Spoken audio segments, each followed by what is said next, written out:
കഥയെ ആരംഭിക്കുന്നത് ഷോൺ എന്ന പയ്യനെ പരിചയപ്പെടുത്തിക്കൊണ്ടാണ്. ഷോൺ എന്ന് തന്റെ അമ്മ മേരിക്കൊപ്പം സന്തോഷത്തോടെ സംസാരിക്കുകയായിരുന്നു. ഷോണിന് തന്റെ അമ്മ മേരി എന്ന് പറഞ്ഞാൽ ജീവനാണ്. കള്ളുകുടിയനും ഉപദ്രവകാരിയുമായ അച്ഛനിൽ നിന്നും അവനെ എപ്പോഴും സംരക്ഷിച്ചു നിർത്തുന്നതും അവന്റെ അമ്മയായിരുന്നു. പക്ഷേ നിർഭാഗ്യവശാൽ അന്ന് ഒരു ദിവസം അത് സംഭവിച്ചു.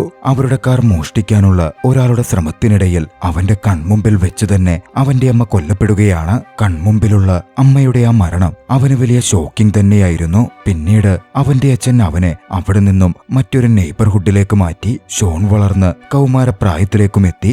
എന്നിരുന്നാൽ തന്നെയും ഷോൺ എപ്പോഴും തനിച്ചു നിൽക്കാൻ ഇഷ്ടപ്പെട്ട ഏകാഗിയായ ഒരു വിദ്യാർത്ഥിയായി മാറി. കൺമുമ്പിൽ അമ്മയുടെ മരണം കണ്ട ട്രോമ, മുമ്പിൽ കാണുന്ന എന്തും അബ്യൂസീവ് ആർഗ്യുമെന്റുകൾ പോലെയും ആളുകൾ തമ്മിലുള്ള കനത്ത പ്രശ്നം പോലെയുമൊക്കെ അവന് തോന്നിക്കുമായിരുന്നു. അത് കണ്ടാൽ അവൻ പെട്ടെന്ന് പാനിക്കാവുകയും അവരെ തല്ലിയിടാൻ വല്ലാത്തൊരു വെറി അവന്റെ ഉള്ളിൽ ആളിക്കത്തുകയും ചെയ്യും. സ്കൂളിലെ ചെറിയ ബുള്ളിയിങ്ങുകൾ പോലും അവന്റെ ഉള്ളിൽ വലിയ തോതിൽ ബുദ്ധിമുട്ടുകൾ സൃഷ്ടിക്കുമായിരുന്നു. തന്റെ ഈ അളപൊട്ടുന്ന രോഷവും ദേഷ്യവുമൊക്കെ പിടിച്ചു നിർത്താൻ ആരും അറിയാതെ ഷോൺ ചില മരുന്നുകളും കഴിക്കുന്നുണ്ടായിരുന്നു. തന്റെ അവസ്ഥയൊന്നും അച്ഛൻ അറിയരുത് എന്നും അവനുണ്ടായിരുന്നു. മികച്ച പഠിപ്പിസ്റ്റ് ആണെങ്കിലും അതിനുപരിയായി കെമിസ്ട്രി എന്ന സബ്ജക്റ്റിനോട് അവന് വളരെ താല്പര്യമുണ്ടായിരുന്നു. കരിക്കുലത്തിൽ ഇല്ലെങ്കിൽ പോലും അവൻ കെമിസ്ട്രിയിൽ കൂടുതൽ പഠനങ്ങൾ നടത്തി. അച്ഛൻ ടെറിയുമായുള്ള ഷോണിന്റെ ബന്ധം അത്ര നല്ല രീതിയിലായിരുന്നില്ല.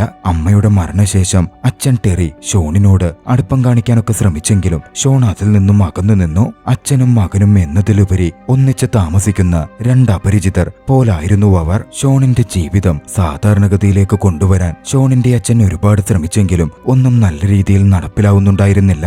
അന്ന് ടെറി തന്റെ ഭാര്യയുടെ കുഴിമാടത്തിനടുത്ത് പോയി അവളോടെന്ന പോലെ സംസാരിച്ചു. തിരക്കായതുകൊണ്ട് എപ്പോഴും ഇങ്ങോട്ട് വരാൻ പറ്റാത്തത് ഷോണിന് ചില മാറ്റങ്ങളൊക്കെയുണ്ട്. അവനിപ്പോ ഒരു കൂട്ടുകാരനെ കിട്ടിയിട്ടുണ്ട്. അവരൊന്നിച്ച് ഒരു പാർട്ടിക്ക് പോകുന്നു എന്നും പറഞ്ഞു കേട്ടു. മറുവശത്ത് ആ സമയം ഷോണാകട്ടെ ഒരു മെട്രോയിലായിരുന്നു. അവിടെ ഇരുന്ന് അവൻ പാസ്റ്റിനെ പറ്റി ചിന്തിച്ചു. കള്ളുകുടിയനായിരുന്ന അച്ഛൻ അവനെ ഉപദ്രവിച്ചിരുന്ന കാലത്തൊക്കെ അവന്റെ അമ്മയായിരുന്നു അവന്റെ കൂടെ നിന്നിരുന്നത്. മ്യൂസിക് ക്ലാസ്സിലേക്കൊക്കെ അവനെ കൊണ്ടുപോയിരുന്നതും അവനെ ആശ്വസിപ്പിച്ചിരുന്നതും അമ്മ മാത്രമായിരുന്നു. ട്രെയിനിറങ്ങി ഒരു പാർക്കിന് സമീപത്തൂടെ ഷോൺ നടന്നു വരാൻ തുടങ്ങി. ആ സമയമാണ് പാർക്കിനകത്ത് മയക്കുമരുന്ന് ഉപയോഗിക്കുന്ന ഒരു ലേഡി അത് വിതരണം ചെയ്യുന്ന വ്യക്തിയോട് താൻ മയക്കുമരുന്ന് വാങ്ങിയതിന്റെ പണം തരാൻ കുറച്ചുകൂടി സാവകാശം തരണം എന്നൊക്കെ ആവശ്യപ്പെടുന്നത് അവൻ കാണുന്നത്. പക്ഷെ ആ ഡീലർ വലിയ പ്രശ്നമുണ്ടാക്കുകയായിരുന്നു. ശേഷം ആ യുവതി പോയതും ഡീലറുടെ കണ്ണിൽ ഷോൺ പെടുകയാണ്. ഉടൻ തന്നെ ഷോണിനടുത്തേക്ക് ഡീലറും ഡീലറുടെ കയ്യാളും ഓടി വന്നു. അവർ ഷോണിനെ ഭീഷണിപ്പെടുത്താനും മറ്റും ആരംഭിച്ചു. പക്ഷെ പെട്ടെന്ന് ഷോൺ ഡീലറായ ടോണിക്ക് നേരെ നിങ്ങളല്ലേ ആ ഒരു പാവം കുട്ടിയെ ഉപദ്രവിച്ച് കൊന്നുകളഞ്ഞത് എന്നാരോപിക്കുകയാണ്. അത് കേട്ട് ടോണി ഒരു നിമിഷം ഞെട്ടുന്നുമുണ്ട്. അത് കേട്ടതും പാനിക്കായ ടോണി ഷോണിനെ കടന്നാക്രമിക്കുന്നു. ആ സമയം ആരും കാണാത്ത ഷോണിന്റെ ഉള്ളിലെ വെറുപിടിച്ച മുഖം പുറത്തു വരികയാണ്. ഒരു ഭ്രാന്തനെ പോലെ ഷോൺ അയാളെ ഇടിക്കാൻ ആരംഭിച്ചു. ഒരു ഘട്ടത്തിൽ ടോണിയുടെ തോക്ക് കൈവശപ്പെടുത്തിയ ഷോൺ ആ തോക്ക് ഉപയോഗിച്ച് ടോണിയെ തന്നെ വെടിവെച്ച് കൊലപ്പെടുത്തി. അത് കണ്ട് കയ്യാളാകട്ടെ അവിടെ നിന്ന് ഓടിപ്പോവുകയും ചെയ്തു. കഥ അവിടെ നിന്നും തെരേസ എന്ന പോലീസ് ഉദ്യോഗസ്ഥയിലേക്ക് തിരയുന്നു. ന്യൂയോർക്ക് പോലീസ് ഡിപ്പാർട്ട്മെന്റിലെ ഹോമിസൈഡ് ഡിപ്പാർട്ട്മെന്റിലേക്ക് അടുത്ത പ്രൊമോഷൻ കിട്ടിയതായിരുന്നു തെരേസയ്ക്ക്. തെരേസ എന്ന് പോയത് വിചാരണ നടക്കുന്ന കോടതിയിലേക്കായിരുന്നു. മയക്കുമരുന്ന് ഡീലറായ ലാറി ചൈൽഡ്സ് അവിടെ ഹാജരാക്കപ്പെട്ടിട്ടുണ്ടായിരുന്നു. 2 കൊലപാതക കേസുകളാണ് അയാൾക്കുമേൽ ആരോപിക്കപ്പെട്ടിട്ടുള്ളത്. തെരേസ പരമാവധി ശ്രമിച്ചാണ് ഒക്കെ ചെയ്തിരുന്നതെങ്കിൽ പോലും കോടതി കേസ് മാറ്റിവെക്കുകയാണ്. അതോടെ ലാറിയുടെ വക്കീലിന് അയാളെ മോചിപ്പിക്കാൻ വേണ്ട സമയവും കിട്ടും എന്നുറപ്പായി. ഹോമിസൈഡ് ഡിപ്പാർട്ട്മെന്റിൽ ഗാരി എന്ന പാർട്ട്ണർക്കൊപ്പമായിരുന്നു തെരേസ ജോലി നോക്കിയിരുന്നത്. അതേ ഡിപ്പാർട്ട്മെന്റിലാണ് ബിൽ എന്ന വ്യക്തിയുമുള്ളത്. ബില്ലുമായി ഷോണിന് നല്ല പരിചയമുണ്ടായിരുന്നു. ഇടയ്ക്കൊക്കെ പോലീസ് സ്റ്റേഷനിലേക്ക് അതുകൊണ്ട് തന്നെ ഷോൺ എത്തും. ബില്ലിന്റെ കമ്പ്യൂട്ടർ പഠന കാര്യത്തിനെന്ന പോലെ അവൻ ഉപയോഗിക്കുകയും ചെയ്യും. അന്നും പതിവ് പോലെ ഒരു ദിവസം ഷോൺ ബില്ലിന്റെ കമ്പ്യൂട്ടറിൽ എന്തോ പ്രിന്റ് ചെയ്യുന്ന സമയം അതേ ഡിപ്പാർട്ട്മെന്റിൽ ഉണ്ടായിരുന്ന തെരേസ അങ്ങോട്ടേക്ക് കടന്നു വരികയാണ്. ഷോണിനെ കണ്ട് ആരാണ് എന്താണ് എന്ന് തെരേസ തിരക്കുന്നു. ബില്ലുമായുള്ള തന്റെ ബന്ധത്തെപ്പറ്റി പറഞ്ഞ ശേഷം ഷോൺ അവിടെ നിന്ന് പോവുകയാണ്. അവനെന്താണ് പ്രിന്റ് എടുത്തത് എന്ന് തെരേസ ഒരു നിമിഷം ചെക്ക് ചെയ്യുന്നുമുണ്ട്. കെമിസ്ട്രിയുമായി ബന്ധപ്പെട്ട് ചില വിവരങ്ങളും ട്രൈസെലറോൺ എന്ന പേരുമാണ് തെരേസക്ക് അതിൽ കാണാൻ സാധിക്കുന്നത്. അല്പം കൺഫ്യൂഷൻ തോന്നിയെങ്കിലും അതൊക്കെ വിട്ട് തെരേസ തിരികെ പോവാനിറങ്ങി. കാറിനടുത്ത് ചെല്ലുമ്പോൾ കാറിന്റെ ടയർ പഞ്ചറായിരിക്കുകയാണ്. തെരേസ അത് മാറ്റാൻ ശ്രമിച്ചു. പക്ഷേ അവൾ അല്പം ബുദ്ധിമുട്ടുന്നുണ്ടായിരുന്നു. അവിടെ ഉണ്ടായിരുന്ന ഷോൺ അത് കണ്ട് തെരേസയെ ഹെൽപ്പ് ചെയ്യാൻ എത്തുകയാണ്. കാർ ടയർ മാറ്റുന്നതിനിടയിൽ തെരേസയുടെ പുതിയ കേസിനെ പറ്റിയും അവർ സംസാരിക്കുന്നുണ്ട്. ലാറി ചേൾസിന്റെ കേസിനെ പറ്റി പത്രത്തിൽ നിന്നും മറ്റും ഷോൺ വായിച്ചറിഞ്ഞിരുന്നു. അതിനെപ്പറ്റിയായിരുന്നു അവൻ അറിയേണ്ടിയിരുന്നതും. കൊലപാതകങ്ങൾക്ക് ഉത്തരവാദിയായ ലാറി ചേൾസ് കേസിൽ നിന്ന് രക്ഷപ്പെട്ടു പോകുമോ എന്നവൻ തെരേസയോട് ചോദിച്ചു. അതൊന്നും തന്റെ കയ്യിലുള്ള കാര്യമല്ലെന്നും ലാറിയെപ്പോലുള്ളവർ ജുഡീഷ്യറിയിലും പിടിയുള്ളവരാ, അവർ ചില ഡീലുകളൊക്കെ ഉണ്ടാക്കി ചിലപ്പോൾ രക്ഷപ്പെട്ടേക്കും എന്നും തെരേസ പറയുകയാണ്. കാർ ടയർ മാറ്റിയതും ഷോണിനെ ഡ്രോപ്പ് ചെയ്യാം എന്ന് തെരേസ പറയുന്നുണ്ട്. പക്ഷേ വേണ്ടെന്ന് പറഞ്ഞ് താൻ ട്രെയിനിൽ പൊക്കോളാം എന്ന് പറഞ്ഞ് ഷോൺ അവിടെ നിന്ന് പോന്നു. അടുത്ത ദിവസം പകലിൽ പതിവ് പോലെ വീടിന്റെ ബേസ്മെന്റിൽ ഷോൺ പ്രാക്ടീസ് ചെയ്യുകയായിരുന്നു. പഞ്ചിങ് ബാഗിൽ അവൻ ഇടിക്കുന്നത് ശരിയല്ലെന്ന് കണ്ട് താഴേക്ക് വന്ന അവന്റെ അച്ഛൻ അവൻ എങ്ങനെ ഇടിക്കണം എന്നൊക്കെ പഠിപ്പിച്ചു കൊടുക്കാൻ ആരംഭിച്ചു. പലപ്പോഴായി ഷോണിനോട് അടുക്കുവാൻ ടെറി ശ്രമിക്കുന്നുണ്ട്. പക്ഷേ ഷോണിന് അച്ഛനെ ഉൾക്കൊള്ളാൻ പറ്റുന്നുണ്ടായിരുന്നില്ല. കാരണം അമ്മയുള്ള കാലത്തൊക്കെ അമ്മയെയും അവനെയും ആൽക്കഹോളിക്കായി അച്ഛൻ ഉപദ്രവിച്ചിട്ട് മാത്രമാണുള്ളത്. ഷോണിന്റെ ഉള്ളിൽ നിന്നും അച്ഛനും അമ്മയും തമ്മിലുള്ള വാക്കുതർക്കവും അച്ഛന്റെ പീഡനവും ഒന്നും തന്നെ പോകുന്നുണ്ടായിരുന്നില്ല. മറുവശത്താകട്ടെ മയക്കുമരുന്ന് ഡീലറായ ടോണിയുടെ മരണത്തെപ്പറ്റിയുള്ള അന്വേഷണം എങ്ങോട്ടും എത്തുന്നുണ്ടായിരുന്നില്ല. കൃത്യമായ തെളിവുകൾ പോലീസിന് ലഭിച്ചതുമില്ല. ഗാരിയും ടെരേസയും അതിനെപ്പറ്റി ഡിസ്കസ് ചെയ്തു. ടോണി മയക്കുമരുന്ന് ബന്ധമൊക്കെ ഉള്ളതായതുകൊണ്ട് അതിന്റെ പുറകെ ഒരുപാട് തലപുകച്ച് നമ്മുടെ സമയം കളയണ്ട എന്നായിരുന്നു ഗാരി പറഞ്ഞത്. പക്ഷേ തെരേസയ്ക്ക് അങ്ങനെ ഒരു കേസും വെറുതെ വിടാൻ സാധിക്കില്ലായിരുന്നു. നോക്കാമെന്ന് തെരേസ മറുപടി പറഞ്ഞു. ആ സമയം അവിടെ ഓഫീസിൽ ഷോൺ വന്നിരുന്നു. ഷോണിനെ കണ്ടതും ഗാരിക്കടുത്ത് തെരേസ ഷോണിനെ പറ്റി ചോദിക്കുകയാണ്.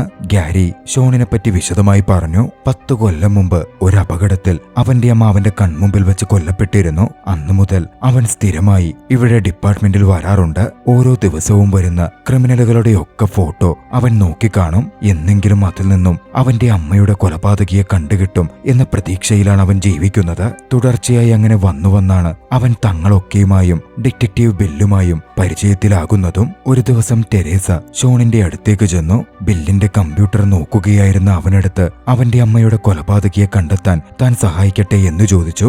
ആദ്യം അല്പം മടിച്ചെങ്കിലും പിന്നീട് തന്നെ അസിസ്റ്റ് ചെയ്യുവാൻ ടെരേസയെ അവൻ അനുവദിക്കുകയാണ്. അന്ന് രാത്രിയിൽ ഒരു സംഭവം അരങ്ങേറുകയായിരുന്നു. ലിസി എന്ന വേശ്യാപ്പണി ചെയ്യുന്ന സ്ത്രീ രോഗാവസ്ഥയിലായതുകൊണ്ട് താനന്ന് വർക്കിന് വരില്ല എന്ന് വിളിക്കാൻ വന്ന പ്രശ്നക്കാരനായ വ്യക്തിയോട് പറയുകയാണ്. പക്ഷേ ഒരു ദയ്യമില്ലാത്ത വ്യക്തി വീട്ടിലേക്ക് കടന്നു കയറി അവളെ വലിച്ചിറക്കി കൊണ്ടുപോവാൻ തുടങ്ങുന്നു. അത് കണ്ടുകൊണ്ടായിരുന്നു അങ്ങോട്ടേക്ക് ഷോൺ കടന്നു വരുന്നത്. ഷോണിന്റെ ഉള്ളിലെ ട്രോമ ഉണരാൻ ആരംഭിച്ചു. ലിസിയെ ഉപദ്രവിക്കുന്ന ജോ എന്ന വ്യക്തിയെ അതോടെ ഷോൺ കടന്നാക്രമിക്കുകയാണ്. ഒരു ഘട്ടത്തിൽ ജോയെ അവൻ കൊലപ്പെടുത്തുകയും ചെയ്തു. പിന്നാലെ ഒരു കാര്യം വ്യക്തമാവുകയാണ്. ഷോൺ അങ്ങനെ വെറുതെ ആരെയെങ്കിലുമൊക്കെ കൺമുമ്പിൽ കാണുമ്പോൾ കൊല്ലുകയല്ല ചെയ്യുന്നത്. ഇതെല്ലാം കൃത്യം പ്ലാൻഡ് ആണ്. ബില്ലിയുടെ കമ്പ്യൂട്ടറിൽ പുതിയ ക്രിമിനൽസിന്റെ മുഖം തെളിയുമ്പോൾ അവർ ചെയ്ത കുറ്റകൃത്യങ്ങളുടെ വലിപ്പം തിരിച്ചറിഞ്ഞ് ഷോൺ അതിൽ നിന്ന് ഒരാളെ പിക്ക് ചെയ്യും. അയാളെ അവൻ ഫോളോ ചെയ്ത് അങ്ങ് കൊലപ്പെടുത്തുകയായിരുന്നു ചെയ്തിരുന്നത്. വൈകാതെ ജോയുടെ മരണവും അന്വേഷിക്കുവാൻ ടെരേസയും ഗാരിയും ലിസിയുടെ മുമ്പിലേക്ക് എത്തിച്ചേരുകയാണ്. ലിസിയിൽ നിന്നും ജോ എന്ന വ്യക്തി ഒരു 13 വയസ്സുകാരിയെ കൊന്ന കുറ്റത്തിന് ശിക്ഷ അനുഭവിക്കാതെ ജയിലിൽ നിന്ന് പുറത്തു വന്ന വ്യക്തിയാണ് എന്ന കാര്യം അവർ മനസ്സിലാക്കി. കൊലപാതകിയെപ്പറ്റി അവർ ചോദിച്ചെങ്കിലും ലിസിയൊന്നും വിട്ടുപറഞ്ഞില്ല. ലിസിയുടെ ചിന്തയിൽ തന്നെ രക്ഷിക്കാൻ വന്നതാണ് അയാൾ, ഒരു ദൈവദൂതനാണ് അയാൾ എന്ന തോന്നലായിരുന്നു. അന്വേഷണം നടക്കുമ്പോൾ ജോയെ കൊന്ന അതേ വ്യക്തി തന്നെയായിരിക്കാം ടോണിയെയും കൊന്നത് എന്നൊരു ഊഹം ടെരേസയുടെ മുമ്പിലേക്ക് വരുന്നു. അതോടെ അവർ പോസ്റ്റ്മോർട്ടം നടക്കുന്ന ക്രിമിനൽ ഡിപ്പാർട്ട്മെന്റിന്റെ ഭാഗത്തേക്ക് പോവുകയാണ്. അവിടെ വെച്ച് ടോണിയുടെയും ജോയുടെയും മൃതദേഹത്തിൽ നിന്ന് കണ്ടെടുത്ത ബുള്ളറ്റുകൾ തമ്മിൽ അവർ താരതമ്യം ചെയ്തു. രണ്ടും ഒരേ ബുള്ളറ്റുകളായിരുന്നു. അവിടെ വെച്ച് കമ്പ്യൂട്ടറിൽ വിവരങ്ങൾ നോക്കുമ്പോൾ പെട്ടെന്ന് ടെരേസയ്ക്ക് കഴിഞ്ഞ ദിവസം ബില്ലിന്റെ കമ്പ്യൂട്ടറിൽ ഷോൺ അതേ ജോയുടെ ചിത്രം നോക്കിയിരുന്ന കാര്യം ഓർമ്മ വരികയാണ്. ഷോണിന് ജോയുടെ കൊലപാതകത്തിൽ പങ്കുണ്ടോ എന്ന് ടെരേസ അതോടെ സംശയിക്കാൻ ആരംഭിക്കുന്നു. ട്രൈസിലറൻ എന്ന കെമിക്കൽ പേര് ഷോൺ പ്രിന്റ് ചെയ്തപ്പോൾ ടെരേസ കണ്ടിരുന്നല്ലോ. അതിനെപ്പറ്റി അവിടുത്തെ ഡോക്ടറോട് ആ സമയം അവർ ചോദിക്കുന്നു. അറിയിക്കുകയാണ് അതൊരു മാരകമായ വിഷമടങ്ങിയ കെമിക്കലാണെന്നും ചെറിയ അളവിൽ ശരീരത്തിൽ ചെന്നാൽ വരെ ആളുടെ മരണം സംഭവിക്കും എന്നും ഡോക്ടർ തീർച്ചപ്പെടുത്തുന്നു. സംശയമുള്ളതുകൊണ്ടും ഷോണിനെപ്പറ്റി കൂടുതൽ അറിയാനും ടെരേസ ഷോണിനോട് കൂടുതൽ അടുക്കാൻ ശ്രമിക്കുന്നു. അവരൊന്നിച്ച് ഒരു ചൈനീസ് റെസ്റ്റോറന്റിൽ അന്ന് ലഞ്ചിന് പോയി. അവിടുത്തെ 2 ജീവനക്കാർ തമ്മിൽ വലിയ വാക്കുതർക്കവും പ്രശ്നങ്ങളും നടക്കുന്നുണ്ടായിരുന്നു. ചൈനീസിലായിരുന്നു അവർ തമ്മിലുള്ള വാക്കുതർക്കം നടന്നുകൊണ്ടിരുന്നത്. അത് കാണുന്നതും ഷോൺ വല്ലാതാകുന്നുണ്ട്. ഒരു ഘട്ടത്തിൽ ഷോൺ അവരോട് സംസാരിച്ച് പ്രശ്നം പരിഹരിക്കാൻ ശ്രമിക്കുന്നു. ചൈനീസിലായിരുന്നു ഷോൺ അവരോട് സംസാരിച്ചത്. ഫ്ലുവന്റായി ഷോണിന് ചൈനീസും അറിയാം എന്നതോടെ ടെരേസ മനസ്സിലാക്കുകയാണ്. അതിനെപ്പറ്റി പിന്നീട് ഷോണിനോട് ചോദിക്കുമ്പോൾ തന്റെ അമ്മയാണ് പല ലാംഗ്വേജുകളിൽ തനിക്ക് പ്രാവീണ്യം ഉണ്ടാക്കി തന്നത് എന്ന് ഷോൺ അവരോട് പറയുന്നുണ്ട്. ടെരേസ ആ സമയം ഷോണിനോട് പറഞ്ഞു, നിന്റെ അമ്മയുടെ കേസ് ഞാൻ പരിശോധിച്ചിരുന്നു. അതൊരു സാധാരണ കാർ മോഷണത്തിനിടയിൽ സംഭവിച്ച ആക്രമണവും കൊലപാതകവുമായിട്ട് തന്നെയാ കാണുന്നത്. അതിൽ നിന്നൊക്കെ മൂവ് ഓൺ ചെയ്ത് പുതിയൊരു ജീവിതം ആരംഭിക്കുവാൻ ടെരേസ ഷോണിനെ ഉപദേശിച്ചു. പെട്ടെന്ന് ഷോണിന് ദേഷ്യം വന്നിരുന്നു. നിങ്ങളുടെ അമ്മയെ ഒരാൾ കൊന്നിട്ട് അയാളുടെ ഐഡന്റിറ്റി നിങ്ങൾ തിരിച്ചറിഞ്ഞ നിങ്ങൾ എന്തായിരിക്കും ചെയ്യുക എന്നവൻ അവരോട് ചോദിച്ചു.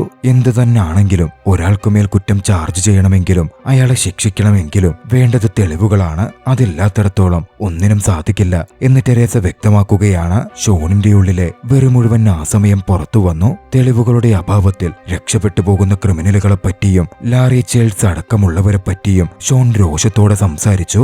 ലീഗൽ സിസ്റ്റത്തിനകത്തെ പ്രശ്നങ്ങൾ അവനെ വല്ലാതാക്കുന്നത് ടെരേസ ശ്രദ്ധിക്കുന്നുണ്ടായിരുന്നു. അധികം വൈകാതെ അവരുടെ ഡിപ്പാർട്ട്മെന്റിലെ ബില്ല് റിട്ടയർഡ് ആവുകയായിരുന്നു. ഗ്യാരിക്കൊപ്പം ടെരേസയും പാർട്ടിയിൽ പങ്കുചേർന്നു. അപ്പോഴും ടോണിയുടെയും ജോയുടെയും കൊലപാതകങ്ങൾ തമ്മിലുള്ള ഡോട്ടുകൾ ബന്ധിപ്പിക്കുവാൻ വേണ്ടി അവർ ശ്രമിച്ചുകൊണ്ടേയിരിക്കുകയായിരുന്നു. ഷോണിന് സംശയമുള്ളതുകൊണ്ട് ഷോണിനെ പറ്റി കൂടുതൽ അറിയാൻ ടെരേസ ബില്ലിനടുക്കലെത്തി ഷോണിനെ പറ്റി ചോദിച്ചു. പക്ഷേ ബില്ല് കാര്യമായൊന്നും വിട്ടുപറഞ്ഞില്ലെന്ന് മാത്രമല്ല, ഷോണിനെ ഇങ്ങനെ പിന്തുടരുന്നതിനെ പറ്റി പറഞ്ഞ് അതൊന്നും വേണ്ടെന്ന് പറയുകയും ചെയ്തു. പാർട്ടി കഴിഞ്ഞ് രാത്രി അല്പം വൈകിയായിരുന്നു ഗ്യാരിയും ടെരേസയും ട്രെയിനിൽ പോവാൻ തുടങ്ങിയത്. യാത്രാമധ്യേ ഒരു ലേഡിയും മക്കളും കൂടി അങ്ങോട്ടേക്ക് ഓടി വന്ന് അപ്പുറയുള്ള കമ്പാർട്ട്മെന്റിൽ അടി നടക്കുന്നുവെന്നും സഹായം ചെയ്യണമെന്നും ആവശ്യപ്പെടുകയാണ്. ആ ചൈനീസ് സ്ത്രീ അവർക്കടുത്തു വന്ന് സഹായം ചോദിക്കുന്നതിന്റെ തൊട്ടുമുമ്പ് ഒന്ന് സംഭവിക്കുകയായിരുന്നു. അതേ ട്രെയിനിൽ കുറച്ചകലെയുള്ള കമ്പാർട്ട്മെന്റിൽ ലഹരി ഉപയോഗിച്ച് മദ്യപിച്ചെത്തിയിരുന്ന ഒരു വ്യക്തി അതിലുണ്ടായിരുന്ന സ്ത്രീയെ ഹരാസ് ചെയ്യാൻ ആരംഭിച്ചിരുന്നു. അതേ കമ്പാർട്ട്മെന്റിലായിരുന്നു ഷോണും ഉണ്ടായിരുന്നത്. ഒരു പരിധി വിട്ടതും ഷോണിനത് കണ്ടു നിൽക്കാൻ സാധിച്ചില്ല. തന്റെ മുഖത്ത് അടയാളം മനസ്സിലാവാതിരിക്കാൻ കരി വാരിത്തേച്ച് കമ്പാർട്ട്മെന്റിൽ ഉണ്ടായിരുന്ന ചൈനീസ് ഫാമിലിയോട് അവിടെ നിന്ന് പോകുവാൻ ഷോൺ ആവശ്യപ്പെട്ടു. ചൈനീസിലായിരുന്നു അവനത് പറഞ്ഞതും അവർ അവിടെ നിന്ന് മാറിയതിന് പിന്നാലെ ഷോൺ പ്രശ്നമുണ്ടാക്കുന്ന വ്യക്തിയെ കടന്നാക്രമിക്കുകയായിരുന്നു. സാരമായ പരിക്കുകൾ അയാളുടെ ശരീരത്തിൽ ഷോൺ ഏൽപ്പിച്ചു. പിന്നാലെ അങ്ങോട്ടേക്ക് ടെരേസയും മറ്റും വന്നെത്തിയെങ്കിലും ഷോൺ അപ്പോഴേക്കും പുറത്തു കടന്നിരുന്നു. ടെരേസ ഷോണിനെ ഫോളോ ചെയ്തെങ്കിലും ഷോൺ അവിടെ നിന്ന് ഓടി രക്ഷപ്പെട്ടു. അതാരാണെന്ന് മനസ്സിലാക്കാനും ടെരേസയ്ക്ക് സാധിച്ചിരുന്നില്ല. വൈകാതെ അറ്റാക്കർ ബോയിയോട് സംസാരിച്ചത് ചൈനീസ് ആണെന്ന് ടെരേസ തിരിച്ചറിയുന്നു. ഷോൺ ഫ്ലുവന്റായി ചൈനീസും സംസാരിക്കുമല്ലോ. അതുകൊണ്ട് തന്നെ ടെരേസയുടെ സംശയം ഒന്നുകൂടി കനക്കുകയാണ്. അടുത്ത ദിവസം ടെരേസ തന്നെ അറസ്റ്റ് ചെയ്യുന്ന ഒരു സ്വപ്നത്തോടെയായിരുന്നു ഷോൺ ഞെട്ടിയുണർന്നത്. അന്നവന്റെ ബർത്ത്ഡേ ആണ്. അതുകൊണ്ട് തന്നെ അച്ഛൻ ടെറി അവന്റെ അമ്മയ്ക്ക് ഏറെ ഇഷ്ടപ്പെട്ട റെസ്റ്റോറന്റിലേക്ക് കേക്ക് കഴിക്കുവാൻ അവനെയും കൂട്ടിക്കൊണ്ടുപോയി. അവിടെ ഇരുന്ന് കേക്ക് തിന്നുകൊണ്ടിരിക്കെ ആ റെസ്റ്റോറന്റിന്റെ ഓണറായ എറിൻ അങ്ങോട്ടേക്ക് കടന്നു വന്നു. എറിൻ ടെറിയുടെ പഴയ സുഹൃത്തായിരുന്നു. റോക്ക് എന്ന് വിളിച്ച് ടെറിയെ അഭിസംബോധന ചെയ്തുകൊണ്ടായിരുന്നു എറിൻ കടന്നു വന്നത്. ടെറി പണ്ട് ബോക്സിംഗ് പ്രാക്ടീസ് ചെയ്യുന്ന ബോക്സിംഗ് ചാമ്പ്യനായിരുന്ന കാലത്ത് അവന്റെ അടുത്ത കൂട്ടുകാർ അവനെ റോക്ക് എന്നാണ് വിളിച്ചിരുന്നത് എന്ന് ഷോൺ അതോടെ തന്റെ അച്ഛനെ പറ്റി മനസ്സിലാക്കുകയാണ്. തങ്ങളുടെയൊക്കെ പഴയ ഫോട്ടോസ് റെസ്റ്റോറന്റിന്റെ പിന്നിലൊരു ഭാഗത്ത് സൂക്ഷിച്ചിട്ടുണ്ട്. അത് കാണാമെന്നും എറിൻ ആ സമയം പറയുന്നുണ്ട്. ടെറി ഒരു നിമിഷം അവിടെ നിന്ന് മാറിയതും എറിനും ഷോണും സംസാരിച്ചു. അച്ഛൻ പണ്ട് കള്ളുകുടിയനായി മാറിയതിനെ പറ്റിയും സ്ട്രീറ്റ് ഫൈറ്റുകളിൽ ഏർപ്പെട്ടിരുന്നതിനെ പറ്റിയുമൊക്കെ എറിൻ ഷോണിനോട് വിശദമായി പറഞ്ഞു. എങ്ങനാണ് അച്ഛന് റോക്ക് എന്ന പേര് കിട്ടിയതെന്നും പിന്നാലെ അങ്ങോട്ടേക്ക് ടെറി വന്നു. പോയിട്ട് കുറച്ച് ധൃതിയുണ്ടെന്ന് പറഞ്ഞ് മകനെയും കൂട്ടി അവിടെ നിന്നിറങ്ങി. വീണ്ടും കണക്ട് ചെയ്യാമെന്നും പറഞ്ഞ് എറിന്റെ കോണ്ടാക്ട് നമ്പറും മറ്റും ടെറി വാങ്ങുന്നുമുണ്ട്. അവർ അവിടെ നിന്ന് നേരെ പോയത് ഒരു ബോക്സിംഗ് മാച്ച് കാണുവാനായിരുന്നു. അച്ഛനും മകനും ഒന്നിച്ച് അല്പം ക്വാളിറ്റി സമയം ചിലവഴിച്ചു. ഏറ്റവും ഒടുവിൽ ടെറി ഷോണിനെ പണ്ടവന്റെ അമ്മ മരിച്ച അതേ തെരുവിലേക്ക് കൊണ്ടുപോയി. അവിടെ നിന്ന് അവനോട് മനസ്സ് തുറന്ന് സംസാരിച്ചു. ഷോൺ ഇനിയെങ്കിലും എല്ലാം വിട്ട് മൂവ് ഓൺ ചെയ്യണമെന്നും മറ്റുള്ളവരെ പോലെ ഡേറ്റ് ഒക്കെ ചെയ്ത് എല്ലാവരോടും കൂട്ടുകൂടി ഒരു സാധാരണ ജീവിതം തുടങ്ങണം എന്നൊക്കെ ഉപദേശിച്ചു. പഴയകാലത്ത് താൻ ചെയ്തുപോയ തെറ്റുകൾക്ക് ടെറി മകനോട് മാപ്പ് ചോദിച്ചു. പണ്ട് ചെയ്തുപോയതൊന്നും തനിക്ക് മാറ്റാൻ കഴിയില്ലെന്നും പക്ഷേ അതിലെല്ലാം ഉപരിയായി ഇന്ന് എന്തെങ്കിലും ചെയ്യാൻ സാധിക്കുമെങ്കിൽ അതൊക്കെ ഞാൻ നിനക്ക് വേണ്ടി ചെയ്യുമെന്നും ടെറി മകനോട് പറയുന്നുണ്ടായിരുന്നു. തന്റെ മകനെ ടെറി തന്നോട് ചേർത്തു പിടിച്ചു. അടുത്തൊരു ദിവസം ടെരേസ നേരെ ബില്ലിന്റെ വീട്ടിലേക്കെത്തി. ഷോണിനെ പറ്റിയുള്ള വിവരങ്ങൾ പൂർണ്ണമായി തനിക്കറിയണം എന്നവൾ ആവശ്യപ്പെട്ടു. ബിൽ അതോടെ നടന്ന കാര്യങ്ങളൊക്കെ പറയുവാനും തയ്യാറാവുകയാണ്. ഷോണിന്റെ അമ്മ കൊല്ലപ്പെട്ട ആ ദിവസം ബില്ലായിരുന്നു അന്ന് ഡ്യൂട്ടിക്കുണ്ടായിരുന്നത്. അമ്മ കൊല്ലപ്പെടുന്നത് കൺമുമ്പിൽ കണ്ടെങ്കിലും ഷോൺ അന്ന് കരയുകയോ തന്റെ ഉള്ളിലെ ദുഃഖം പുറത്ത് ഒരു തരത്തിൽ പ്രകടിപ്പിക്കുകയോ ഒന്നും ചെയ്തില്ല. കുറ്റവാളിയെ അവൻ നേരിട്ട് കണ്ടതുകൊണ്ട് ചൂണ്ടിക്കാണിക്കുവാൻ ടെറിക്കൊപ്പം അവനും സ്റ്റേഷനിലെത്തിയിരുന്നു. അന്ന് ആ ചിത്രങ്ങളിൽ നിന്നും ഒരു ഫോട്ടോ അവൻ ചൂണ്ടിക്കാണിച്ചു. പക്ഷേ അയാളല്ലെന്ന് പറഞ്ഞ് അവന്റെ അച്ഛൻ ടെറി ഒഴിഞ്ഞു മാറുകയായിരുന്നു ചെയ്തത്. പിന്നാലെ അവൻ അത്തരത്തിൽ ഒരാളെ ചൂണ്ടിക്കാണിച്ചാലുണ്ടാവുന്ന പ്രശ്നങ്ങളെപ്പറ്റി ടെറി അവനോട് വിശദീകരിച്ചു. അതോടെ ഞാൻ ഉദ്ദേശിച്ചയാൾ അയാളല്ല, തനിക്ക് തെറ്റുപറ്റിയതായിരിക്കും എന്ന് കുട്ടിയായ ഷോൺ പറയുകയായിരുന്നു. ബില്ലിൽ നിന്നും മുഴുവനായും ടെരേസ കേട്ടു. പക്ഷേ മറുവശത്ത് അന്ന് അച്ഛൻ പറഞ്ഞത് ഷോൺ സമ്മതിച്ചെങ്കിലും തന്റെ അമ്മയെ കൊന്നത് താനെന്ന് ചിത്രത്തിൽ ചൂണ്ടിക്കാട്ടിയ ലാറി ചൈൽഡ് തന്നെയാണെന്ന് ഷോൺ ഉറച്ചു വിശ്വസിച്ചിരുന്നു. പിന്നീട് ഈ അടുത്താണ് ലാറി ചൈൽഡും ലാറി ചൈൽഡിന്റെ കൂട്ടാളികളും ഒരു കേസിൽ വിചാരണ നേരിടുന്നതും മറ്റും ഷോൺ നോക്കിക്കാണുന്നത്. അതോടെയായിരുന്നു കൂട്ടാളികളെ കൊന്ന് ഷോൺ തന്റെ പ്രതികാരം ആരംഭിക്കുന്നതും. ലാറി ചൈൽഡിന്റെ കേസ് അന്വേഷിക്കുന്നത് ടെരേസ തന്നെയാണല്ലോ. അതുകൊണ്ടായിരുന്നു ഷോൺ ടെരേസയോട് അടുപ്പം കാണിച്ചതും. അന്ന് ടെരേസയെ നേരിൽ കണ്ട ഷോൺ ടെരേസയ്ക്കടുത്ത് താൻ തന്റെ പാസ്റ്റിൽ നിന്നും വിട്ട് പുതിയ ജീവിതം ആരംഭിക്കാൻ പോവുകയാണ്, തന്നെ ഉപദേശിച്ചതിനും മറ്റും നന്ദിയുണ്ട് എന്ന് പറഞ്ഞു. അന്ന് വൈകിട്ട് അവൻ കൂട്ടുകാരനൊപ്പം ഒരു പാർട്ടിക്ക് പോയി. പക്ഷേ ഷോണിന്റെ കാര്യത്തിൽ അതോടെ കൂടുതൽ സംശയം തോന്നിയിരുന്ന ടെരേസയാകട്ടെ ഷോണിനെ അങ്ങനെ വിട്ടുകളയാൻ ഒരുക്കമായിരുന്നില്ല. ഷോൺ അറിയാതെ ടെരേസ ഷോണിനെ പിന്തുടരുന്നുണ്ടായിരുന്നു. ഷോൺ പാർട്ടിക്ക് കയറിയപ്പോൾ തന്റെ കാറിൽ ടെരേസ വെളിയിൽ വെയിറ്റ് ചെയ്തു.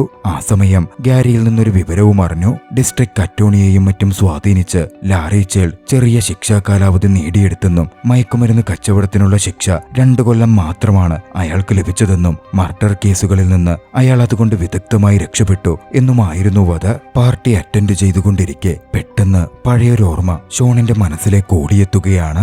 അവന്റെ അമ്മ കൊല്ലപ്പെട്ട ആ രാത്രിയിൽ അച്ഛനെ കാണാൻ വന്നിരുന്ന ലാറി അച്ഛനെ റോക്ക് എന്ന് വിളിച്ചതിന്റെ ഓർമ്മയായിരുന്നു അത്. റെസ്റ്റോറന്റിൽ പോയപ്പോൾ എറിനിൽ നിന്നും അവൻ കേട്ടതാണല്ലോ അച്ഛൻ ടെറിയുടെ അടുത്ത സുഹൃത്തുക്കൾ മാത്രമാണ് അച്ഛനെ റോക്ക് എന്ന് വിളിക്കാറുള്ളതെന്ന്. അതോടെ അവന്റെ ഉള്ളിൽ ചില സംശയങ്ങൾ കത്താൻ തുടങ്ങുന്നു. പിന്നാലെ അവൻ അവിടെ നിന്ന് പാർട്ടി വിട്ട് കൂടുതൽ വിവരങ്ങൾ അറിയുവാൻ എറിന്റെ റെസ്റ്റോറന്റിലേക്ക് പോവുകയാണ്. അത് കണ്ട് ടെരേസയും അവനെ ഫോളോ ചെയ്യുന്നുണ്ട്. കാറോടിച്ച് എറിന്റെ ഇടത്തേക്ക് പോകുമ്പോൾ അന്ന് അച്ഛനും അമ്മയും തമ്മിലുള്ള സംസാരങ്ങളും ലാറി അച്ഛനോട് സംസാരിക്കുന്നതിന്റെ ശബ്ദങ്ങളും അവന്റെ ചെവിയിൽ വന്ന് നിറഞ്ഞുകൊണ്ടേയിരുന്നു. അന്ന് കാറോടിക്കുകയായിരുന്ന അച്ഛൻ ഇരുട്ട് നിറഞ്ഞ പ്രദേശത്ത് കാർ നിർത്തിയതും അച്ഛനോട് സംസാരിക്കാൻ വന്ന ലാറിക്കടുത്ത് എന്തൊക്കെയോ സംസാരിക്കുന്നതും അവൻ ഓർത്തെടുത്തു. പിന്നെയായിരുന്നു ലാറി അവന്റെ അമ്മയെ ഷൂട്ട് ചെയ്യുന്നതും. നടന്ന കാര്യങ്ങളൊക്കെ ഷോണിനെ കൂടുതൽ കൺഫ്യൂസ്ഡ് ആക്കുകയാണ്. ഓർമ്മശകലങ്ങൾ അവനെ വീർപ്പുമുട്ടിക്കാൻ ആരംഭിച്ചു.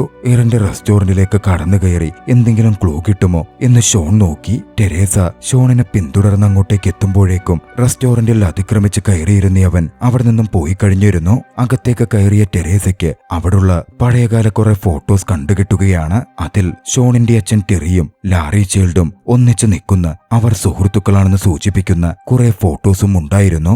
മറുവശത്ത് ടെറി വീട്ടിലേക്ക് വരികയായിരുന്നു. വീട് മുഴുവൻ എന്തോ സെർച്ച് നടന്ന പോലെ ഒക്കെ വാരിവലിച്ചിട്ടിരിക്കുന്ന കണ്ട് കള്ളന്മാർ കയറിയതാണോ എന്ന് ചിന്തിച്ച് ടെറി പോലീസിനെ കോണ്ടാക്ട് ചെയ്യുന്നുണ്ട്. ശേഷം ഇറങ്ങി വരുമ്പോൾ ബേസ്മെന്റിൽ വല്ലാത്തൊരു ഭാവത്തിലിരിക്കുന്ന ഷോണിനെ ടെറി കാണുന്നു. ഒരുപാട് കുടിച്ച് വല്ലാത്തൊരു അവസ്ഥയിലായിരുന്നു ഷോൺ അവിടെ ഉണ്ടായിരുന്നത്. അവന്റെ ഉള്ളിലേക്ക് പഴയ ട്രോമകളും മൂടിവരാൻ തുടങ്ങി. ലാറി ചൈൽഡുമായി പ്ലാൻ ചെയ്ത് അച്ഛനമ്മയെ കൊലപ്പെടുത്തിയതാണ് എന്നാരോപിച്ച് അവൻ തോക്കെടുത്ത് അച്ഛന് നേരെ നീട്ടി. അച്ഛന്റെ കടങ്ങളും കള്ളുകുടിയനായിരുന്നത് കൊണ്ടുണ്ടാക്കിയ ബാക്കി പ്രശ്നങ്ങളും ഒക്കെ തീർക്കുവാൻ അമ്മയെ കൊന്ന് അമ്മയുടെ ഇൻഷുറൻസ് പണം നേടാനായിരുന്നു അച്ഛൻ അത് ചെയ്തത് എന്നൊക്കെയായിരുന്നു ഷോണിന്റെ വാദം. പക്ഷേ ടെറി അതൊന്നും അങ്ങനല്ലെന്ന് വാദിച്ചു. താൻ ഒരിക്കലും തന്റെ കുടുംബത്തോട് അങ്ങനെ ചെയ്യില്ല എന്നൊക്കെ അയാൾ പറഞ്ഞുകൊണ്ടിരുന്നു. പക്ഷേ തന്റെ അച്ഛൻ തെറ്റുകാരനാണ് എന്നതിനോടകം ഷോൺ തന്റെ ഉള്ളിലെ പല തോന്നലുകളും കിട്ടിയ തെളിവുകളും ഒക്കെ വെച്ച് മനസ്സിലാക്കി കഴിഞ്ഞിരുന്നു. വല്ലാത്തൊരു ടെൻഷൻ ടെൻഷൻ അവർക്കിടയിൽ നിറയുകയായിരുന്നു. എന്നിരുന്നാലും ഒരു ഘട്ടത്തിൽ തനിക്ക് ലാറി ചൈൽഡിനെ അറിയാമെന്നും പക്ഷെ കൊലപാതകത്തിൽ തനിക്കൊരു പങ്കില്ലെന്നുമൊക്കെ മകനെ പറഞ്ഞ് വിശ്വസിപ്പിക്കുവാൻ ടെറി ശ്രമിക്കുന്നുണ്ട്. പക്ഷേ ലാറി ചൈൽഡ് അച്ഛനെ റോക്ക് എന്ന് വിളിച്ചു എന്നത് കേട്ടിരുന്ന ഷോണിന് ലാറി അച്ഛന്റെ കൂട്ടുകാരനല്ല എന്നത് വിശ്വസിക്കാൻ സാധിക്കുന്നുണ്ടായിരുന്നില്ല. അതോടെ ഉള്ളിലെ ട്രോമയും പകയും വിദ്വേഷവും ഒക്കെ പുറത്തേക്ക് ആളിവന്നി അവൻ തോക്കെടുത്ത് അച്ഛനെ വെടിവെച്ചു കൊല്ലുകയാണ്. പിന്നാലെയായിരുന്നു ടെരേസ അങ്ങോട്ടേക്ക് എത്തുന്നത്. തങ്ങളുടെ വീട്ടിലേക്ക് ഒരു അക്രമി അതിക്രമിച്ച് കയറിയെന്നും ആക്രമണത്തിനിടയിൽ അച്ഛനെ കൊലപ്പെടുത്തിയെന്നും ഷോൺ ടെരേസയോട് പറഞ്ഞു. മർഡർ വെപ്പൺ അടക്കം അവിടെ ഉണ്ടായിരുന്നു. തന്നെ സഹായിക്കണം എന്നും ഷോൺ ആവശ്യപ്പെടുകയാണ്. കാര്യങ്ങളൊക്കെ ഏറെക്കുറെ ടെരേസയ്ക്കും മനസ്സിലായി കഴിഞ്ഞിരുന്നു.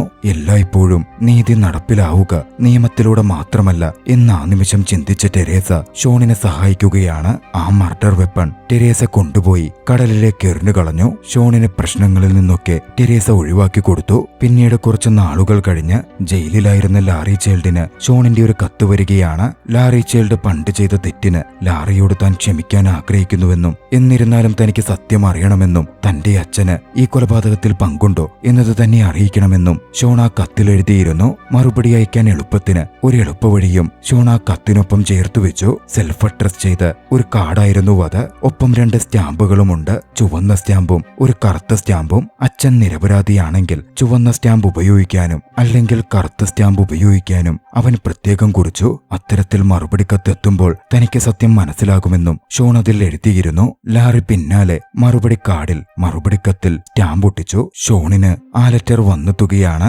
അതിൽ അച്ഛൻ നിരപരാധി എന്ന അർത്ഥത്തിൽ റെഡ് സ്റ്റാമ്പായിരുന്നു ഒട്ടിച്ചിരുന്നത്.